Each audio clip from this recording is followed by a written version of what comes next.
Dziękujemy za nominację Urzędowi Gminy Kamień, a do kolejnej rywalizacji zapraszamy firmę Kobek z Kamienia i klub sportowy ŁKS Łowisko z Łowiska.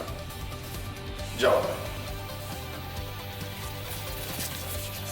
Raz, 2, 3, 4, 5, 6, 7, 8, 9, 10.